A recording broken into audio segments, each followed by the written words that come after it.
Hi everyone, my name is Dr. Chelsea Roscheid. I'm the head neuroscientist and sleep expert at Wesper, and today's webinar is all about sleep deprivation. Specifically, what is sleep deprivation, what causes sleep deprivation, and what are some of the signs to watch out for that would indicate that you are sleep deprived.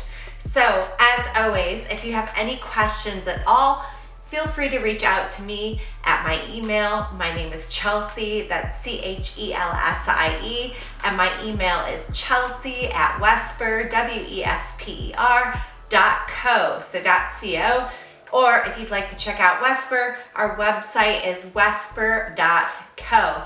Okay, let's dive into it. So, are you sleep deprived? First, let's talk about what sleep deprivation is. So, all humans need a certain amount of high quality sleep every night to maintain health and well-being. So we know from many years of clinical research and health studies that adults require at least 7 to 9 hours of good quality sleep per night to stay healthy. Now there's a bit of a myth that some people can survive on less sleep. And while there is a very tiny percentage of the population that can usually get by on 6 or 6.5 hours, most of us need at minimum 7 hours of sleep. So when you do not get that quality sleep and sufficient sleep time over a long period of time, you can become sleep deprived. This is because the brain is always keeping track of how much sleep you've had versus how much sleep you need. If you're not getting enough sleep to fulfill the brain, then you accumulate what we call is sleep debt. And the more sleep debt you accumulate, the worse you're gonna feel and the more unhealthy you're going to be. So, what actually causes sleep deprivation? So sleep deprivation can be caused by many things. First, just because you get some sleep doesn't mean you're sleep deprived. You know, if you are sleeping every night, but you're not sleeping for long enough, that can build up a lot of sleep debt. Secondly, even if you're sleeping for that 7 hours, if that 7 hours of sleep is not good quality sleep, let's say it's very light sleep, let's say it's very restless sleep, let's say you're waking up frequently, then that is not good enough quality sleep to fulfill your sleep debt. Other things would be things like staying up really late at night or not getting enough sleep during the week but trying to recover all that sleep on the weekend. That never works. That will cause sleep deprivation. Certain health conditions can cause sleep deprivation, and many sleep disorders like insomnia and sleep apnea and restless leg syndrome, those can also cause sleep deprivation. So it's not just about not sleeping enough, it's about sleep quality, sleep quantity, and also ensuring that there's no underlying health conditions that can deprive you of good quality sleep. So, how do you know if you're sleep deprived? Well, the easiest way to know that you're sleep deprived is just assessing how much sleep you're getting at night. If you know that you're only getting around 6 hours or less of sleep per night, then most likely you're probably sleep deprived. But let's look at some of the symptoms of sleep deprivation. So the first and perhaps most obvious symptom of chronic sleep deprivation is going to be daytime sleepiness. So a little bit of sleepiness during the day is completely normal, especially in the afternoon around that 1 to 4 p.m. period. After we've had lunch, our brain can get a little bit sleepy, but usually we're not sleepy enough to take a nap, and usually this doesn't disrupt our entire day. So what do I mean about excessive daytime sleepiness? I mean sleepiness that is just completely overwhelming. It makes it hard to function. You have a strong urge to nap, or maybe you do nap. Maybe, you can't get through your day without your eyes drooping. Maybe you even fall asleep in inappropriate places. So if you're excessively sleepy, that's one of the biggest indicators that you're not paying off your sleep debt. So pay attention. Even if you feel like you're getting enough sleep at night, if you're still excessively sleepy during the day, then there is something that's eating into your sleep quality and causing you to be sleep deprived. Number 2 is cognitive function or cognition. So what do I mean by cognition? Well, that's about the function of the brain. So when we say cognition, we mean how the brain operates and what the brain does for us. Some specific things that can happen to our cognitive function when we're sleep deprived and highly sleepy. So we might notice that our focus and attention is reduced. If we have a really difficult time focusing on tasks that need, a prolonged period of attention, maybe we find our mind wanders. A good example is when you sit down and read a paragraph. If you read that paragraph and you find that you have to reread the paragraph to actually make sense of that paragraph, that means your attention probably wasn't so great. Or if you find it difficult finishing tasks or paying attention to a conversation, that's a really good indication that your attention is really not doing well. And this is one of the main indicators that your brain has not had a lot of sleep, because we know that in order to activate the attention centers of the brain, we need to be well rested. Now, another side effect of not being able to attention or poor focus, it's going to be poor learning and poor memory. We need to pay attention to learn things. So if you are forgetting things, or if you're finding that you learned a task but you weren't able to reproduce it very easily, or maybe you're trying to study for an exam and it's just not sticking, that's a really good indicator that you're not getting enough sleep at night. So attention affects learning, and because we need to learn to lay down memories in our brain, your memory might not be so good. So maybe you spent hours and hours last week reviewing some information, but you're having a really hard time remembering that information this week. That means that you're probably sleep deprived. So it's kind of it comes from different angles, right? Because again, sleep deprivation affects our attention, so that makes it hard to learn. But we also require sleep to turn short-term memories into long-term memories. So when we're asleep, specifically in those deeper stages of sleep, the information that we store in one part of our brain as short-term information has to be rewired and moved to another part of our brain for long-term memory and retention. So when we're not sleeping efficiently, that conversion of short-term memory to long-term memory simply does not happen. So if you're having issues with attention, focus, memory, or learning, that's a really good indication that you're not sleeping properly. Next is going to be your mood. So this should not come as a surprise to anybody that when we are sleep deprived, we can get really moody really fast. It's almost like things that wouldn't normally bug us really start to bug us. And this is because when we sleep at night, it does a lot of work on the area of the brain that controls emotion and mood regulation.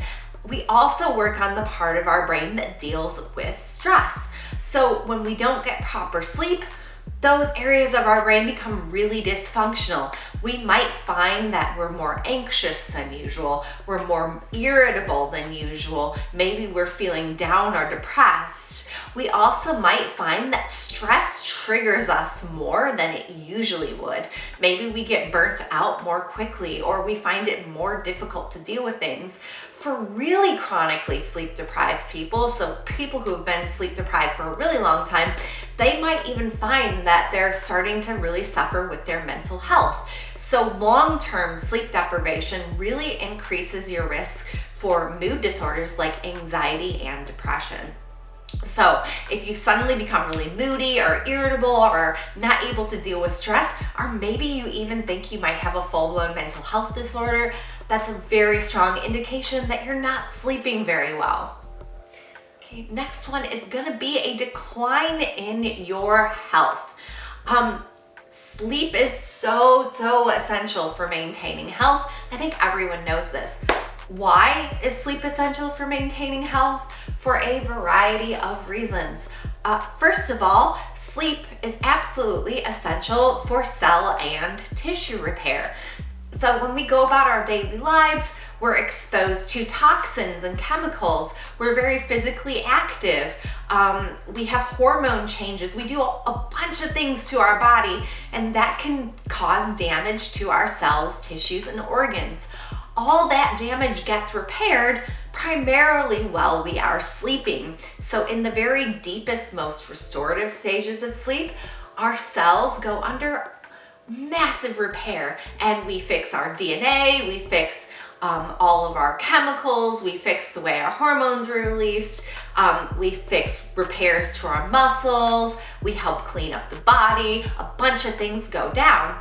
So when you're not sleeping and you're not getting enough of that deep restorative sleep, that damage really starts to accumulate, and that can lead to long-term health problems.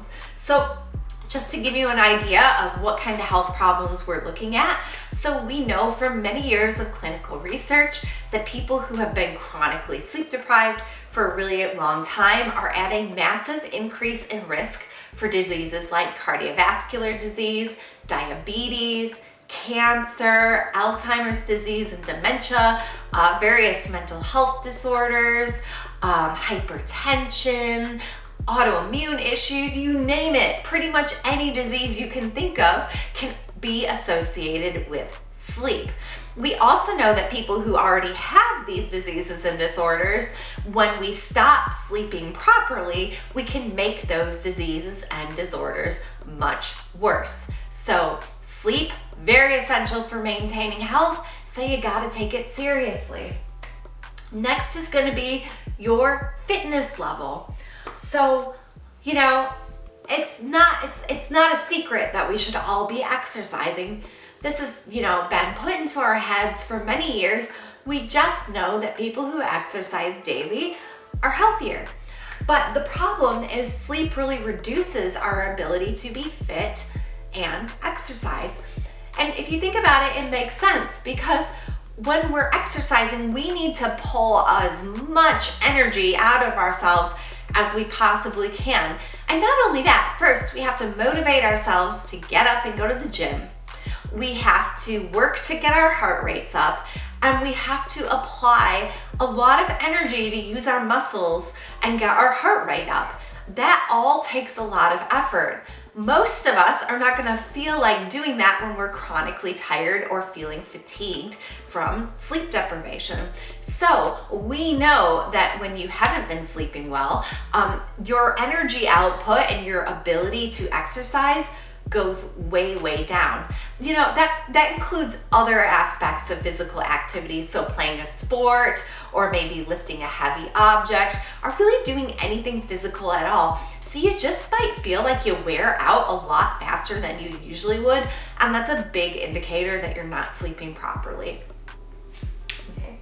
Next is gonna be increased illness or sickness. So I already talked about health. And when I was talking about health, I meant general health of the body, how sleep deprivation increases your risk of chronic illnesses. When I talk about sickness, I specifically mean infections. So things like the common cold, the flu, COVID, bacterial infections, things like that. So these are all things that your immune system would have to deal with. When we get an infection, when we get a virus or a bacteria, our immune system recognizes that there's a foreign body invading us, and it will put all hands on deck to fight that pathogen off. Now, when we don't sleep properly, we really restrict and depress our immune system. And there's a variety of reasons for that.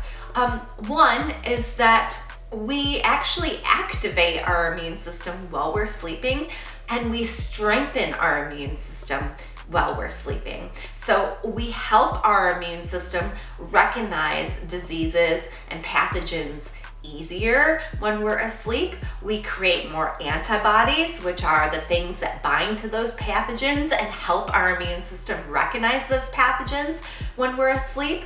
We also increase the activity of our immune system when we're sick, when we're asleep. So if you have a cold, your immune system is going to be upregulated, or the activity is going to be increased while we're sleeping. Can anyone see the correlation?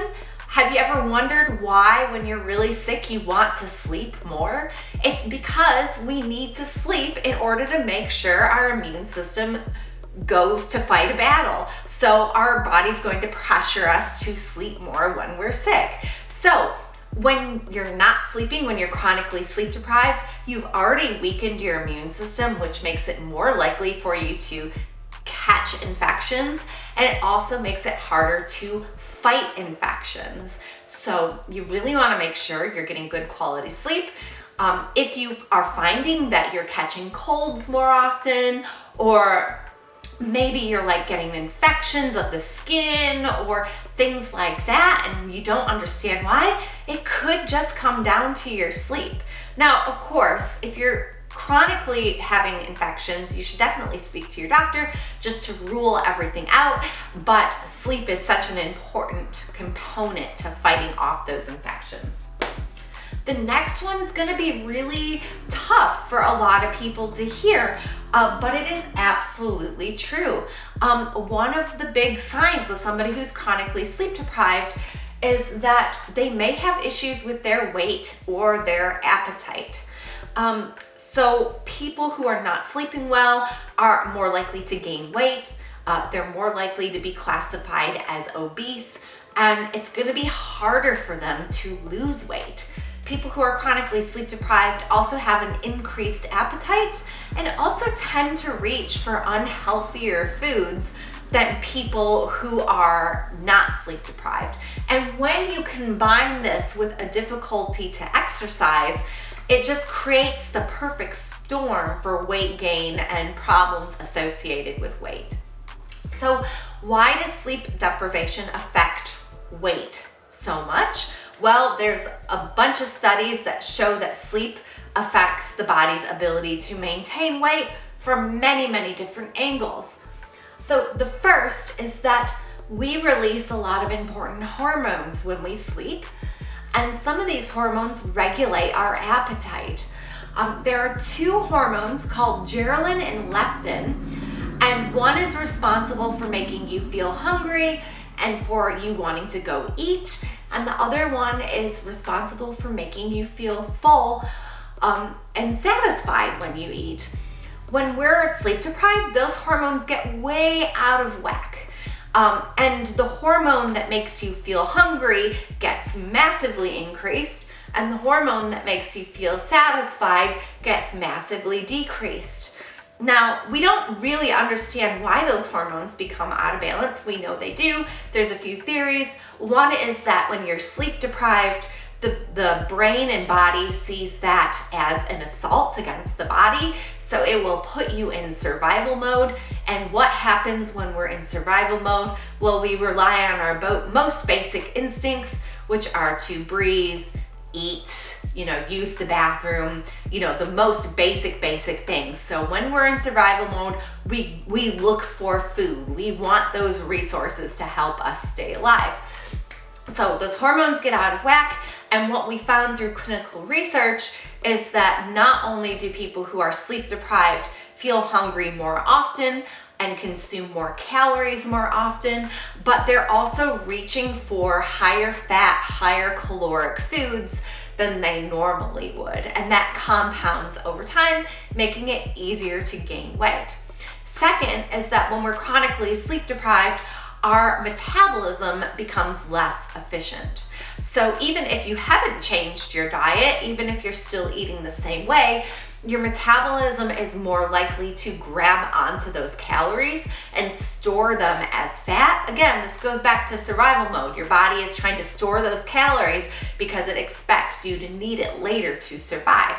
How did we figure this out? Well, there were massive studies One in particular looked at young college students, so hundreds of young college students around the same age, BMI, same fitness, really very similar people. They divided these students up into two groups. One group was sleep deprived, the other group was not sleep deprived. Both groups were on the same exact controlled diet, so no differences in diet whatsoever. Guess which group ended up gaining weight from that diet and which group didn't? You guessed it, the sleep deprived group gained weight despite there not being any change in diet, whereas the group that was able to sleep did not gain any weight at all. So change in hormones, change in metabolism. Now, of course, sleep deprivation, again, also disrupts your ability to exercise and your motivation, and it also reduces your physical output. So that's just gonna make it harder to burn calories in general. So, it's a triple threat. There's multiple things attacking your ability to maintain or lose weight. And so getting high quality sleep is one of the first steps you should take on your weight loss journey. Okay, next is going to be a reduced performance at work or in school. And this really goes back to things like poor cognition, chronic sleepiness, maybe your mental and physical output is lower. So we really do start to see a decline in the quality of your work, your ability to do work, or if you're a student, a decline in your ability to learn and get good grades and things like that. So if you're suddenly seeing a decline in your grades, or maybe your work quality is suffering a little bit, that's a pretty good indication that you're not sleeping properly. And just like work, your relationships can also suffer. So when you have all of these problems from sleep deprivation, from, poor mood, chronic sleepiness, poor health, poor fitness, maybe you're more sick than usual, your ability to maintain your relationships is gonna suffer. Most people don't want to be around others when they're exhausted. That's just a fact. I know I certainly don't want to be around other people when I'm exhausted.